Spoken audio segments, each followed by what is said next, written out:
Yang, Ya, mau nanya dong. ini apaan? Kamu kan kerja di bidang politik ya. Hah? Ini aku sebagai awam nih ya. Aku pengen nanya deh. Soal yang kemarin lagi ini loh, lagi naik beritanya. Hmm, Soal demo kemarin tuh yang soal Indonesia gelap tuh. Jelasin dong ke aku. apaan? Kalau menurut tanggapan kamu tuh, hal yang mendasari sampai akhirnya masyarakat turun demo itu kenapa? Terus pendapat kamu sendiri tentang kebijakan-kebijakan yang akhirnya bikin demo itu gimana gitu. Ya sederhana ya, orang protes itu kan pasti ada penyebab ya. Ya kita mungkin ngelihat bahwa ada tagar Indonesia gelap gitu ya, Iya. peringatan darurat dan segala Iya. macam gitu ya. Bahwa ya hari ini Indonesia sedang tidak baik-baik saja menurut orang-orang yang protes gitu. Dan pada hari ini yang protes itu kan mahasiswa-mahasiswa gitu. Iya. Iya ya, yang protes sekarang kebanyakan mahasiswa Gen Z ya. Ya, Nana Gen Z. Padahal padahal kan menurut kita milenial ya ngelihatnya, Gen Z manja, menye-menye gitu kan.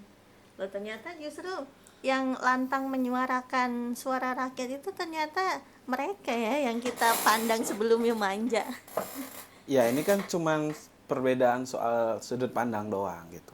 Bahwa mungkin bagi kita yang milenial, apa yang dilakukan oleh Gen Z itu berbeda dengan pemahaman kita. Bahwa milenial ini kan masih ada nostalgia seperti tahun 98, Iya.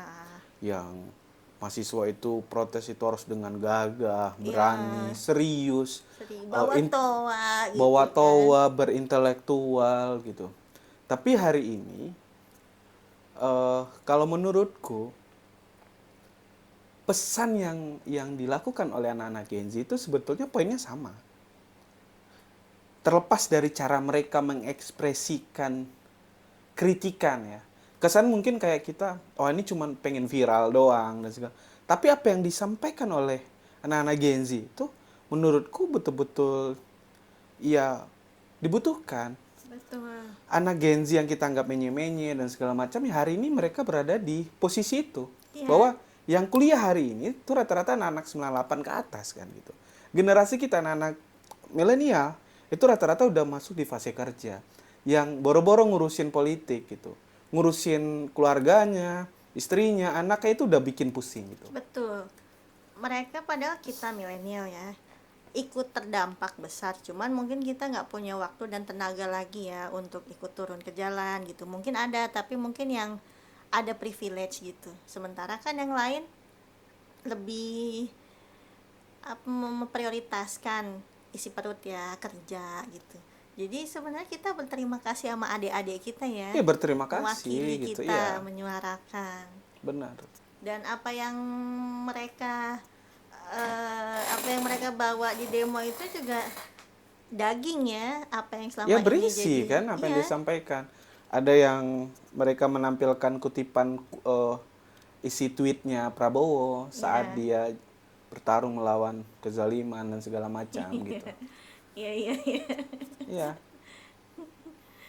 Terus kalau pendapat kamu tentang em, aku kan lihat di medsos ya tentang anak kecil yang sebelumnya tuh aku nggak tahu kata endasmu gitu, tapi saya lihat berita, aku dengar kata itu dan aku tanya orang tua, ternyata itu bukan kata yang bagus, itu kata yang kasar.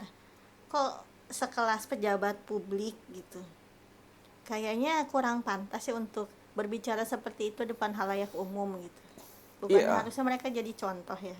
Iya. Indonesia terkenal dengan ketimurannya. Ya, Bahwa yang kita andalkan dari Indonesia itu adalah adab. adab, sopan santun dan Ya. segala macam. Sebetulnya ini enggak menjadi masalah kalau itu hanya dilakukan di ruangan tertutup dan tidak disiarkan.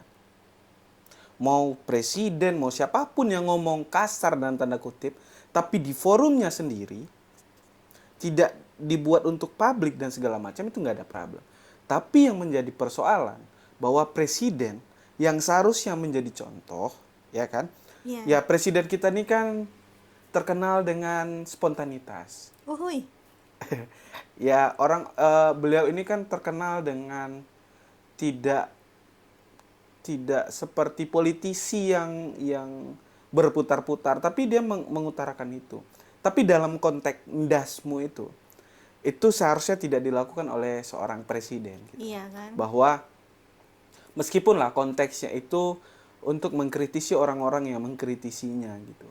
Tapi ini tidak seharusnya disebarluaskan. Ya bikinlah pertemuan-pertemuan yang tertutup gitu. Ya ini kan bagian dari Prabowo yang bertemu dengan koalisinya gitu ya. Iya. Yang meminta dukungan kembali bahwa dia akan mencalonkan kembali presiden di tahun 2029 yang mana MK itu, MA atau MK itu ya, yang sudah mengeluarkan peraturan bahwa syarat untuk mencalonkan presiden itu nggak perlu lagi 20%. Berarti Udah bisa setiap 0%. Jadi setiap partai boleh yang mengajukan. punya kadar terbaiknya bisa mencalonkan presiden. Nggak perlu berkoalisi, Bu. Itu berarti mungkin nanti 2029 kita punya capres bisa jadi 12 gitu. Oh iya, tergantung kan gitu. Ya karena syaratnya 0 gitu. Jadi setiap orang punya kesempatan yang sama. Dan ini menurutku hal baik ya. Iya. Hal baik bahwa kita tidak lagi tidak lagi dihadapkan dengan calon yang itu saja gitu. Betul. Mungkin kalau sekarang kan kayak yang ada berapa 20% ya. Ya. Jadi ini koalisi sama ini. Ya, koalisi. Ini pengen nyalonin ini pengen itu gitu. Benar. Berarti itu suatu kebijakan yang baik ya. Kebijakan yang baik. Tapi kan ya ada juga isunya. Nah, ini yang harus kita kawal bahwa ada juga kayak Menkumham, Menteri HAM kalau nggak salah aku Kementerian Hukum ngomong bahwa ini berlakunya 2034. Bos gitu. Peraturan MK itu mengikat gitu. Jadi langsung gitu. Contoh ketika si Gibran mencalonkan jadi wakil presiden ya saat putusan MK kan. Iya langsung. Yang kan? langsung ya udah berarti Iya. 2029 lah berlaku, nggak ada lagi istilah itu harus diundur ke 2034. Ya nggak Iya. bisa gitu. Kenapa cherry picking gitu ya, yang menguntungkan langsung dijalankan, yang kurang menguntungkan oh nanti aja gitu. Iya. Ya inilah fungsi kita sebagai masyarakat, kita mengawasi gitu. Betul. Kita mengawasi, kita juga mengkritik kan bukan cuman kritik kan, kita juga ingin negara kita membaik, pemerintahan kita membaik. Harusnya kan kritikan itu dijadikan dasar untuk membangun atau untuk tumbuh kan, untuk Ya. memperbaiki ya. Karena aku lihat kayak masalah yang kabur aja dulu gitu. Tanggapannya kan malah udah kabur aja sana gitu. Ya negara kita emang nggak sempurna, kalau sempurna ke surga aja duluan gitu kan, malah kesannya kayak anti kritik ya. Iya. Jadi kayak tahu nggak sih kayak cewek-cewek ngambek ya. Hah. Aku mau nongkrong ya, udah nongkrong aja sana gitu. Iya, menarik ya. Tagar kabur aja dulu tuh menurutku seharusnya ya. Itu sebetulnya ini bisa menjadi catatan bagi pemerintah. Bahwa ada problem nih. Harusnya kan dipikir kenapa muncul sesuatu Seperti itu ya. tindakan ataupun sebuah gerakan, tentu ada sebabnya. Iya. Ya kan? Kita sebagai pemerintah harusnya lebih melebarkan telinganya. Bahwa kritikan itu sebetulnya fungsinya untuk penyeimbang. Bahwa untuk pemerintah kita ini berjalan lurus, itu dibutuhkan yang namanya pengawasan. Betul. Pengawasan itu bisa berbentuk saran kan. Iya. Bisa berbentuk kritikan. Nah, menanggapi dari respon dari pejabat-pejabat kita terhadap tagar kabur aja dulu. Ada yang bilang bahwa wah kamu kabur aja dulu, pindah ke luar negeri, kamu jadi nasionalis kan. tidak nasionalis. Terus kamu jadi golongan kelas keberapa di sana? Di sana juga kalian bakalan jadi golongan bawah gitu. Lah emang kita di sini juga golongan atas. Benar. Nah ini yang harusnya menjadi catatan bagi pemerintah menurutku. Bahwa munculnya kabur aja dulu ini kan bentuk keresahan. Iya. Dari anak-anak muda yang melihat kesuraman terhadap masa depan mereka. Iya. Oke lah, katakanlah orang Indonesia yang pindah kerja ke luar negeri itu dia mengerjakan pekerjaan yang kelas bawah lah kita anggap seperti itu. Cuci piring, tukang bersihin toilet dan segala macam. Tapi yang harus diingat bahwa penghasilan mereka itu bisa mencukupi kebutuhan dirinya dan dia bisa kirimnya ke orang tua atau ke kampungnya. Nah, ini yang harusnya jadi catatan bagi pemerintah gitu. Betul. Bahwa jangan hanya respon secara cepat bahwa tidak nasionalisme ataupun kamu cuma jadi pekerja kelas bawah di sana ngapain? Ya karena di luar negeri mereka mendapatkan upah yang layak, yang upah jaminan kesehatan yang baik. Betul. Ini yang seharusnya menjadi catatan bagi pemerintah menurutku ya, bahwa oh iya, bahwa upah di negeri kita itu belum layak. Iya. Bahwa banyak orang kesulitan mencari pekerjaan, adapun pekerjaan itu tidak mampu mensejahterakannya dia. Jangan kita berbicara untuk memberikan kekayaan bagi dia, memberikan kesejahteraan aja itu nggak bisa. Sementara mereka kerja di luar negeri, ya hitungannya mereka dibayarnya per jam. Seharusnya pemerintah ini menjadikan catatan bahwa ini yang harus mereka perbaiki gitu. Betul. Jangan respon tidak nasionalisme. Yang harus diingat adalah ketika tenaga kerja lokal kita kerja di luar negeri, uangnya dikirim ke Indonesia, itu menambah devisa negara. Bahwa uang yang mereka hasilkan di luar negeri itu dibelanjakan untuk di dalam negeri. Seharusnya pemerintah berterima kasih. Seharusnya pemerintah itu berkaca, merefleksikan diri gitu. Nah, ini yang menurutku menjadi katakanlah ini kelemahan dari pemerintahan kita hari ini, bahwa komunikasi politiknya itu sangat kacau sekali. Bahwa untuk merespon sesuatu hal itu kadang nggak seperti pejabat yang intelek gitu ya. Iya, betul. Karena mungkin kayak di luar negeri, kalian di sana juga pajaknya tinggi gitu. Tapi kan di sana pajak tinggi jelas ya gitu. Kayak untuk pendidikannya, atau pendidikan di sana gratis gitu. Iya. Untuk kesehatan gratis. Jadi bukan soal upah aja, tapi kesejahteraan mereka mungkin di sana lebih diperhatikan. Benar. Kesehatan. Jadi harusnya itu jadi cermin ya, jadi bukan cermin, jadi Ya, ini bentuk berbenah gitu. Iya, harusnya berbenah gitu. Bahwa kritikan, contohnya kayak demo hari ini ya.